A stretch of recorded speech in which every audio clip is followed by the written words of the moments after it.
ஈஸ்வரா குருதேவா.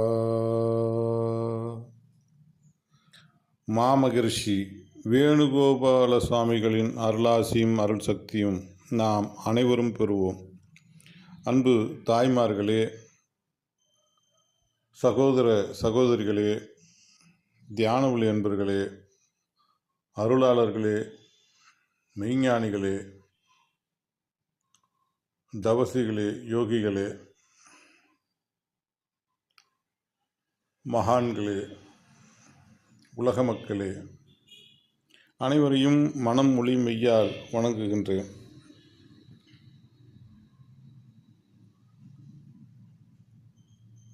இதை தொடர்ந்து பார்த்துக்கிட்டு கேட்டுட்டு வர்றவங்க சப்ஸ்கிரைப் பண்ணிக்கங்க. உள்ள போகலாம். ஓம் ஈஸ்வரா குருதேவா. 26/4/2002 காலை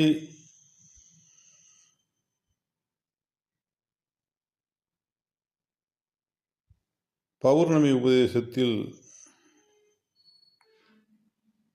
உபதேசமாக வந்த நிலை. மகாபாரதத்தில் எவ்வளவு அழகாக கொடுத்துள்ளார்கள்.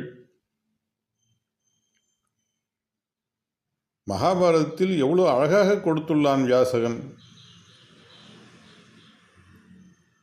இதை புரிந்து கொண்டால் போதும். ஆனால் மகாபாரதம் ஒவ்வொரு உடலிலும் நடக்கின்றது. ஒவ்வொரு உடலிலும் குருட்சேத்திர போர் நடந்து கொண்டேதான் உள்ளது. ஒவ்வொரு உடலிலும் ராமாயணம் சீதாராமனாக வருகின்றது. வேதனை என்ற உணர்வு வரும் பொழுது வாலிக்கும் ராமனுக்கும் போர் நடந்து கொண்டுதான் உள்ளது. இதெல்லாம் நம் உடலில் நடக்கும் நிகழ்ச்சிகள். ராமாயணம், மகாபாரதம், குருட்சேத்திர போர் எல்லாமே நடக்கிறது. நம் உடலில் நடக்கும் நிகழ்ச்சிகளை காவியமாக படம் பிடித்து காட்டுகின்றனர். அவரவர்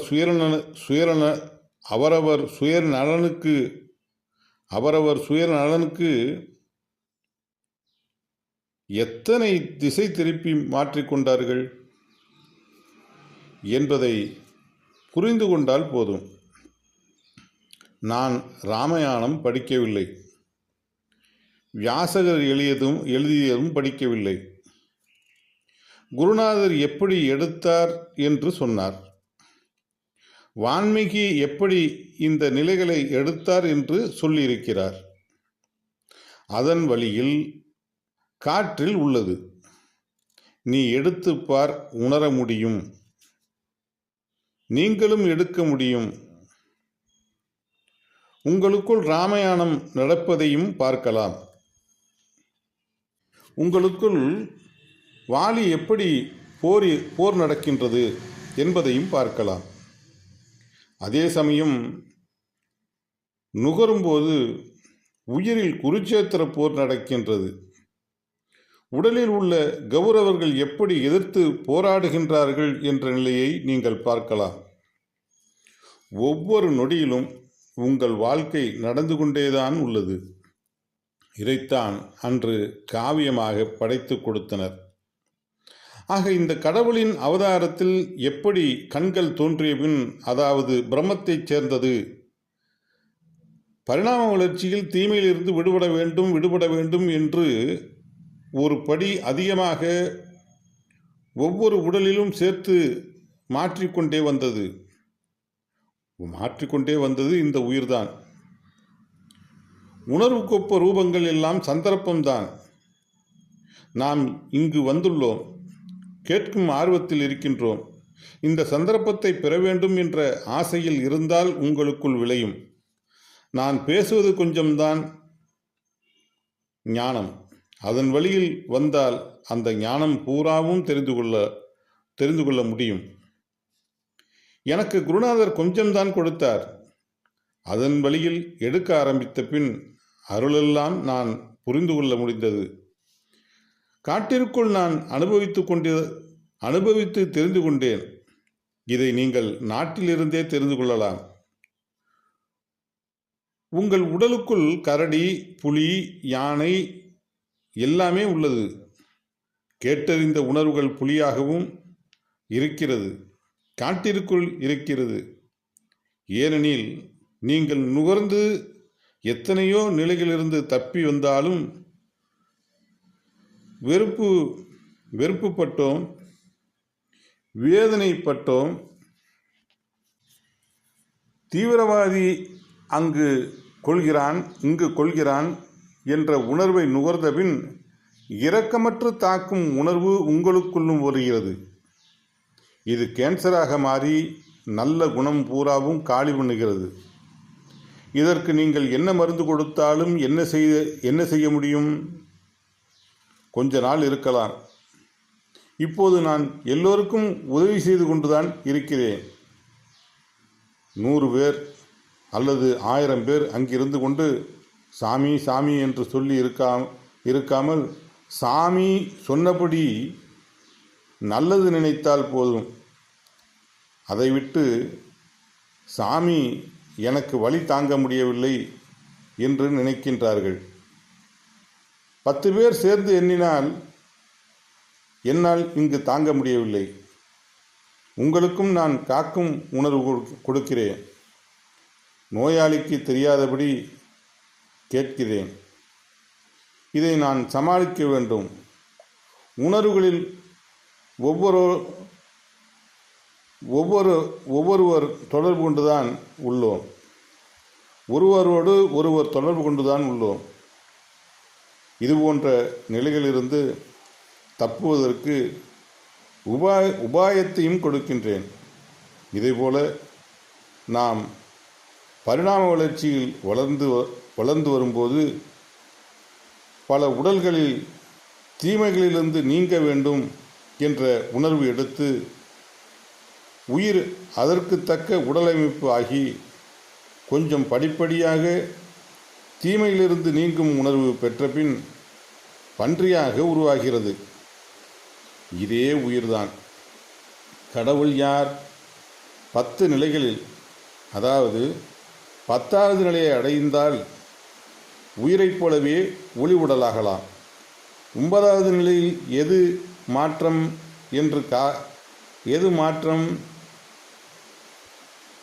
என்று கரணம் தப்பினால் மரணம் என்ற நிலையில் கீழே வரலாம். ஆகவே கடவுளின் அவதாரத்தில் வராகன் பல தீமைகளை வென்று அதற்கு தக்க உடலமைப்பும் உணர்வையும் எடுத்து கொண்டது.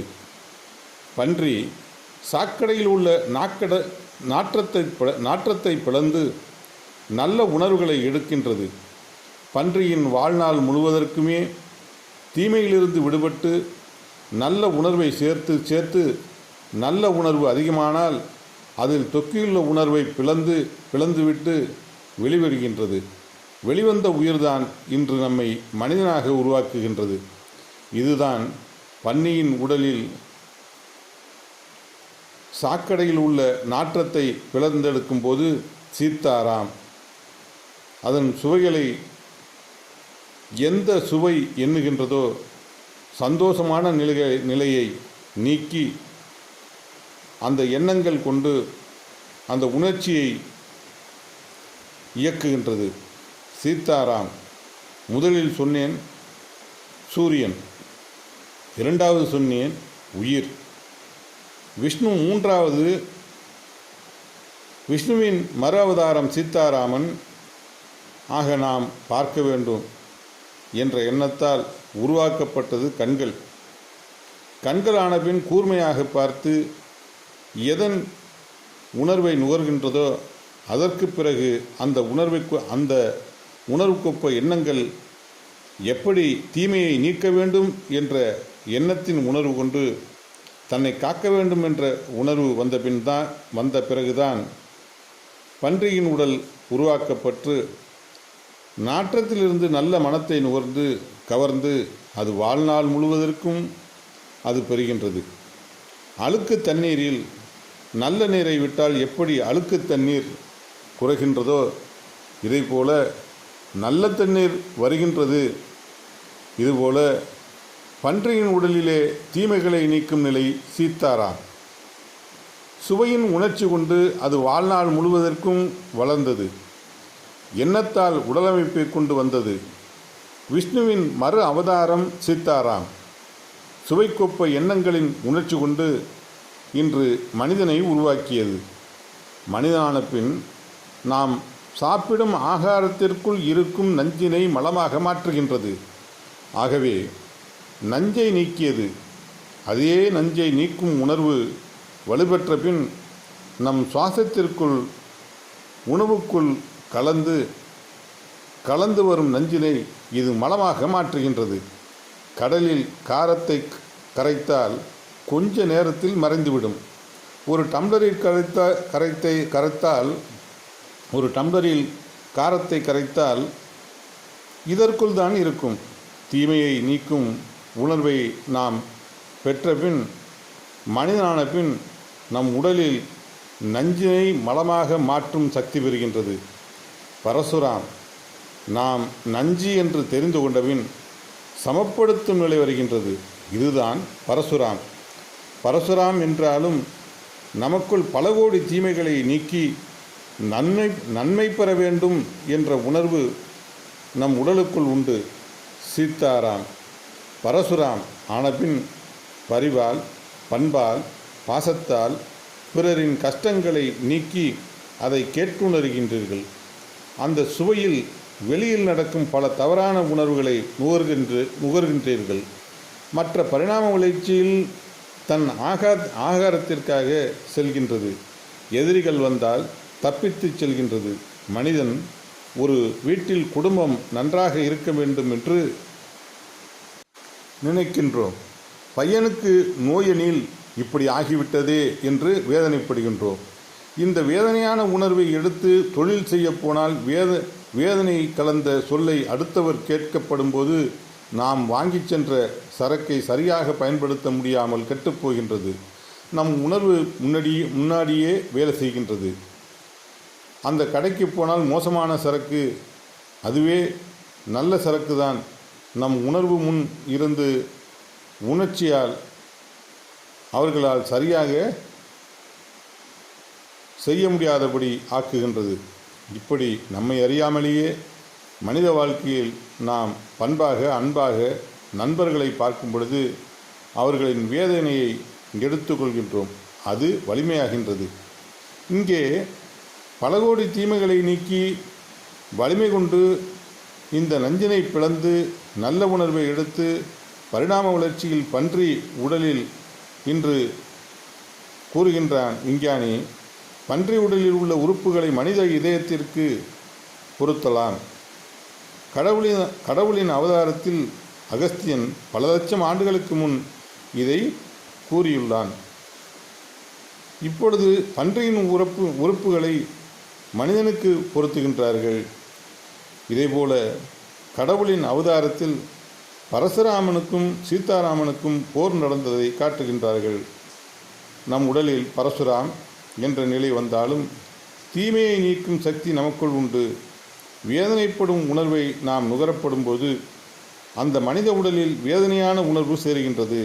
நம் உடலுக்குள் நல்ல குணத்திற்கும் பரசுராமன் இரண்டிற்குமே போர் நடக்கிறது. ஆனால் சீதாராமனோ விஷ்ணு தனுசை எடுத்து பரசுராமனை தோற்கடிக்கின்றான். நமக்கு காவியத்தில் இவ்வளவு அழகாக கொடுத்துள்ளார்கள். புரிந்து கொள்கின்றோமா என்றால் இல்லை. பரசுராமன் சிவதனுசை எடுக்கின்றான். சிவதனுசை எடுத்தால் தோல்வியடைகின்றான். மறுபடியும் உடலின் அமைப்பிற்கே தான் வருகின்றான். ஆகவே விஷ்ணு என்ற உணர்வின் தன்மைக்கு இங்கு வர முடியவில்லை. அதனால்தான் சீதாராமன் மனது தெளிவானால் உணர்வு ஒளியாகின்றது, ஒளி அறிவாகின்றது, அறிவு ஒளியாகின்றது என்பதை மனித உடலுக்குள் வராகனுக்கு பின் பரசுராமன் என்ற நிலையான பின் நாம் எல்லோரும் பேரன்போடு வாழ வேண்டும், அனைவரும் நலம் பெற வேண்டும் என்ற ஆசை வருகின்றது. ஆனால் அதை பெறுகின்றோம். நமக்குள் இருக்கும் தீமையை நீக்கத் தெரியவில்லை. சந்தர்ப்பமும் எதன் வலிமையோ அதன் வழியில்தான் செல்கின்றோம். மனிதனானவன் ஒரு குழம்பை வைக்கின்றோம். கருணைக்கிழங்கில் இருக்கும் விஷம் கருணைக்கிழங்கு உப்பு, காரம், மிளகாய் போட்டு சுவையாக மாற்றுகின்றான். இதைப்போல வேதனைப்படும் உணர்வு நமக்குள் எடுத்து தெரிந்து கொண்டாலும் அதை மாற்றியமைக்கும் சக்தி வர வேண்டும். அந்த சக்தியை, அந்த சந்தர்ப்பத்தை எடுக்கும் சூழ்நிலைதான் உங்களுக்கு உருவாக்குவது. இது உங்களுக்கு சந்தர்ப்பம், ஏனெனில் உங்களை நீங்கள் அறிகின்றீர்கள். இந்த உயிரின் இயக்கமும் நாம் மனிதனான நிலையும் உங்களால் அறிய முடிகிறது. கோபப்படுவது நாமல்ல, வேதனைப்படுவது நாமல்ல, வெறுப்படைவது நாமல்ல, தற்கொலை செய்யச் சொல்வது நாமல்ல, தவறு செய்ய சொல்வது நாமல்ல. நீங்கள் நெருப்பில் ஒரு பொருளை போட்டால் அந்த பொருளின் மனம்தான் நுகர்ந்த வரை இயங்குகின்றது. இதேபோல நமது எண்ணம்தான் நம் உயிர் நம்மை இயக்குகின்றது. அதுதான் பிரம்மாவை சிறைபிடித்தான் முருகன். ஆகவே ஆறாவது அறிவின் தன்மை கொண்டு இருளை நீக்கி உணர்வில் உடல் வந்தவின் உயிரைப் போல உணர்வை ஒளியாக மாற்றும் சக்தி பெற்றது. இதுதான் கார்த்திகேயா. இந்த ஆறாவது அறிவை நாம் சீராக பயன்படுத்தினால் இதுதான் பரசுராம், சீதாராம். நாம் எண்ணங்கள் கொண்டு பலரும் வேதனைப்படுவதை பார்த்தால் நாம் சாந்தம் கொண்டு அன்பாலே, பரிவாலே, பண்பாலே நாம் நுகர்ந்தறிந்து நாம் அவர்களுக்கு உதவி செய்தாலும் அந்த வேதனை என்ற உணர்வு வாளி. கோபப்படுவோரை பார்த்தால் அது வாளி, குரோதப்படுவோரை பார்த்தாலும் அது வாளி. நான் நல்லதுதானே செய்தேன், இப்படி பேசுகின்றார்களே என்று வரும். இப்பொழுது அவர்களின் நிலைக்குத்தான் நாம் போகின்றோம். தவிர ஆறாவது அறிவால் நம்மை நிலைநிறுத்த என்ன வைத்துள்ளோம்? அவைதான் வாளி என்று காட்டப்படுகின்றது. மனிதனின் கடவுளின் அவதாரத்தில் 9வது நிலையில் இருக்கின்றோம். வராக அவதாரத்தில் மிருக நிலையில் பன்றியாகி பன்றிக்கு பின் மனிதன் என்ற நிலையில் வைத்துள்ளார்கள். வைகுண்ட ஏகாதசி என்று காட்டுவார்கள்.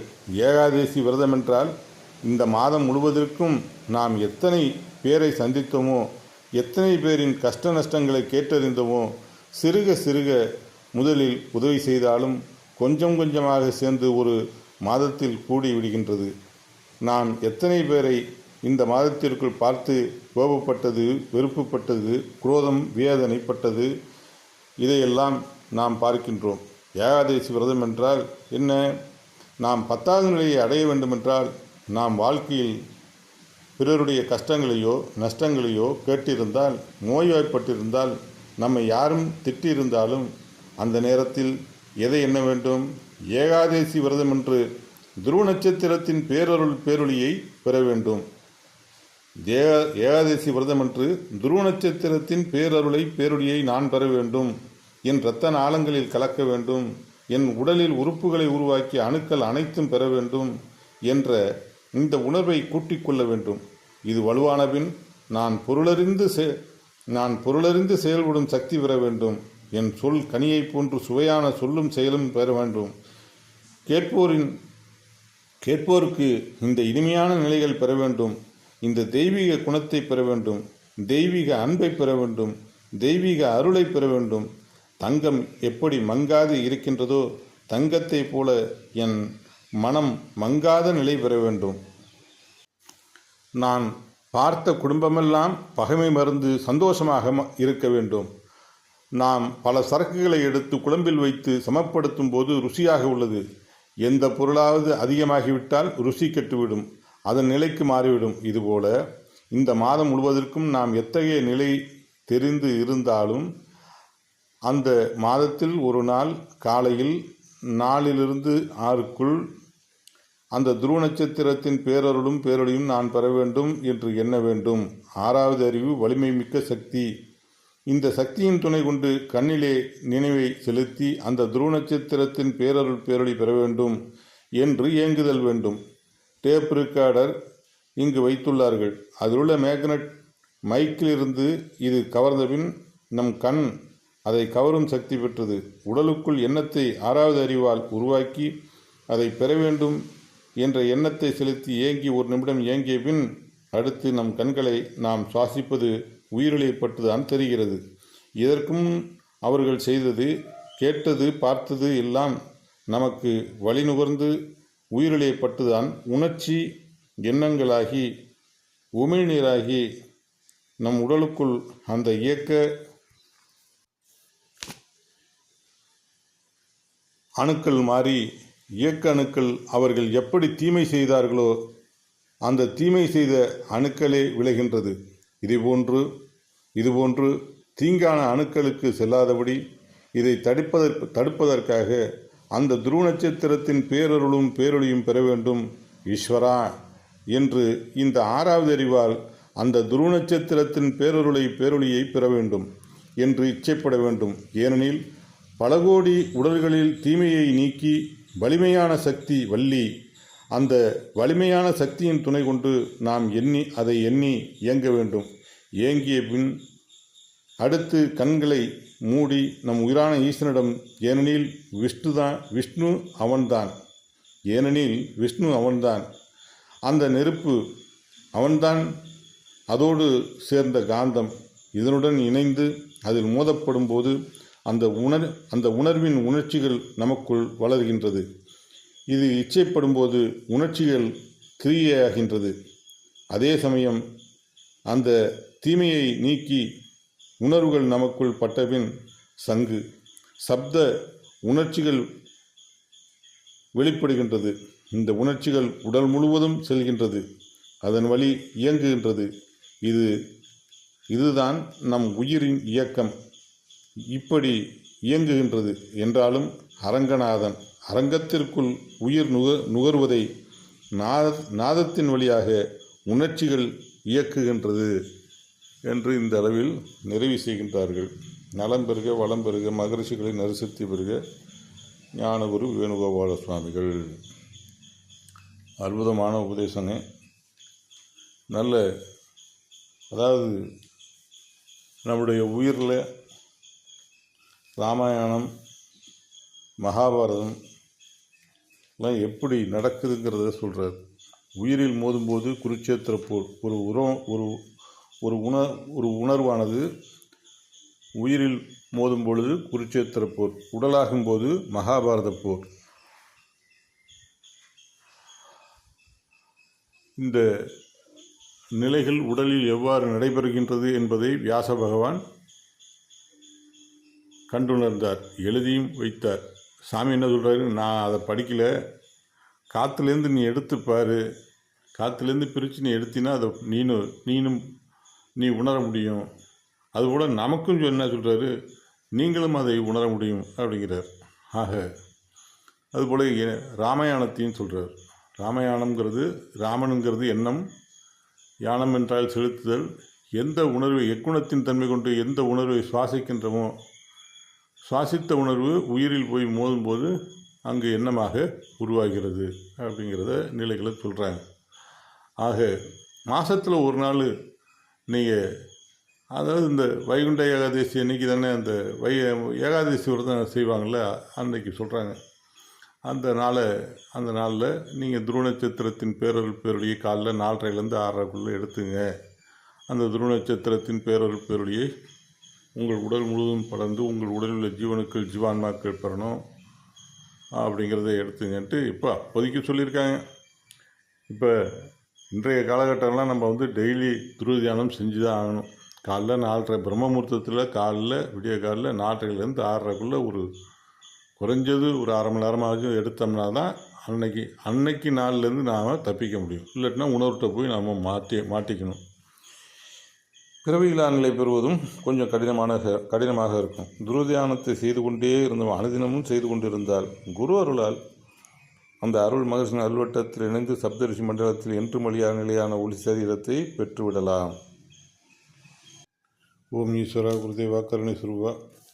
இந்த அளவுக்கு இதை பொறுமையாக கேட்டுட்டு இருந்த அனைத்து பெரும் உள்ளங்களுக்கும், இந்த உபதேசத்தை கேட்ட அனைவரும், அவர்களை அறியாது சேர்ந்த தீவினைகள், சாபவினைகள், பாவனைகள், பூர்வ ஜென்ம வினைகள் அனைத்தும் சாமி சர்க்குருதேவர் அவர்களால், திருநட்சத்திரத்தின் பேரொரு பேரொழியால், சப்தரிஷி மண்டலங்களின் பேரொரு பேரொழியால் நீங்க பெற்று உங்கள் வாழ்க்கையில் உடல் நலம், உடல் பலம், மனநலம், மனபலம், தொழில் வளம், செல்லும் சொல்வாக்கு பெற்று, சொல்லில் இனிமை பெற்று, செயலில் புனிதம் பெற்று, மலரின் மனம் பெற்று, மகிழ்ந்தவன் சக்தி பெற்று, தங்கத்தை போன்று மனம் அங்காத நிலை பெற்று, வைரத்தை போன்று வாழ்க்கை ஜொலித்து, எண்ணம் ஜொலித்து, சொல் ஜொலித்து, செயல் ஜொலித்து, தெய்வீக அன்பு பெற்று, தெய்வீக அருள் பெற்று, தெய்வீக ஞானம் பெற்று, என்றும் 16 என்ற ஏகானந்த வாழ்க்கையை வாழ்ந்திடலாம். அதாவது தெளிவு பெற்றால் அந்த அறிவு என்ற நிலை வரும்போதே அது ஒளியாக தான் வருகிறது அப்படிங்கிறது சொல்கிறார். அறிவு என்றாலே ஆறாவது அறிவு என்றதால், ஆறாவது அறிவு என்ற நிலை வரும்பொழுதே அது நல்லது கெட்டதுங்கிறத பிரிக்கக்குள்ளேயே அந்த ஒளி என்ற நிலைகள் உருவாகுதுங்கிறத சொல்கிறாங்க. நாம் உணர முடியும். தியானத்துக்கு முன்னாடி எப்படி இருக்குது, தியானத்துக்கு அப்புறம் எப்படி இருக்குங்கிறது உங்களால் உணர முடியும். நீங்கள் செஞ்சு பாருங்கள். நீங்கள் ஒன்றும் இல்லை, பொதுவாகவே நீங்கள் உங்களுக்கு ஒன்று தெரியும், உங்கள்கிட்ட வீடியோ இல்லை, ஒன்றும் இல்லை, இது இல்லை அப்படின்னா யூடியூப்பில் ஓம் ஈஸ்வரா குருதேவான்னு டைப் படிச்சுனா போதும், வரிசை அது பாட்டு வந்துக்கிட்டே இருக்கும். பார்க்கலாம், நிறைய அனுபவிக்கலாம். சரிங்க தியான வழி நண்பர்களே, எல்லா உலக மக்களே அனைவருக்கும் வணக்கம். ஓம் ஈஸ்வரா குருதேவா கருணை சுரூபா. அன்பு அருள்வொளி சொந்தங்களே, உங்களுக்கு இந்த வீடியோ பிடிச்சிருந்தா லைக் பண்ணுங்கள், ஃபார்வேர்ட் பண்ணுங்கள், ஷேர் பண்ணுங்கள். கமெண்ட் செக்ஷனில் நீங்கள் என்னென்னலாம் நினைக்கிறீங்களோ அதெல்லாம் பதிவு பண்ணுங்கள். மற்ற வீடியோவை பாருங்கள், கேளுங்க. பிடிச்சிருந்தா சப்ஸ்கிரைப் பண்ணுங்கள். உங்களுக்கு பிடிச்சிருக்குன்னு நான் நம்புகிறேன். ஏன்னா இது கிட்டத்தட்ட பூமி ஓம் ஈஸ்வரா குருதேவா. குருவே சரணம், குருவே துணை.